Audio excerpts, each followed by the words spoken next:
প্রযুক্তি কি এবারের বিশ্বকাপকে আগের চেয়ে উন্নত করবে? কয়েকটি নতুন টুল টুর্নামেন্টে পরিবর্তন আনছে। ঠিক কি বদলাচ্ছে? মোট ১,২৪৮ জন প্লেয়ারেরই একটি করে ডিজিটাল অবতার থাকবে।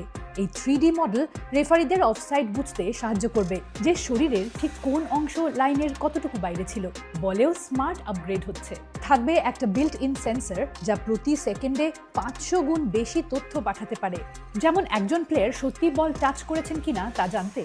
এই ডেটা রিয়েল টাইমে চলে যায় ভিডিও অ্যাসিস্ট্যান্ট রেফারি সিস্টেমের কাছে। ফিফা বলছে এতে প্রযুক্তি সত্য যাচাইয়ে সাহায্য করবে, কিন্তু নিয়ন্ত্রণ থাকবে মানুষের হাতেই। তাছাড়া সকল দলই এআই অ্যাসিস্ট্যান্ট ব্যবহারের সুযোগ পাবেন। প্রতিটি ম্যাচের ফুটবল ডেটা পয়েন্ট বিশ্লেষণ করে তাকে টেক্সট, ভিডিও, গ্রাফ বা 3D ভিজুয়ালাইজেশন আকারে প্রস্তুত করে। এতে করে সবকটি দলই সমান সুযোগ পাবে জানাচ্ছে ফিফা। কারণ ছোট দলগুলির কাছে অনেক সময় এআই প্রযুক্তি সহজে পৌঁছয় না। যদিও সমালোচকরা খেলোয়াড়দের প্রাইভেসি, এর নৈতিকতা ও খেলায় মানবিকতা হারানোর বিষয়ে সতর্ক করেছেন। কি মনে হয়, এটাই কি ভবিষ্যৎ, নাকি প্রযুক্তির বাড়াবাড়ি?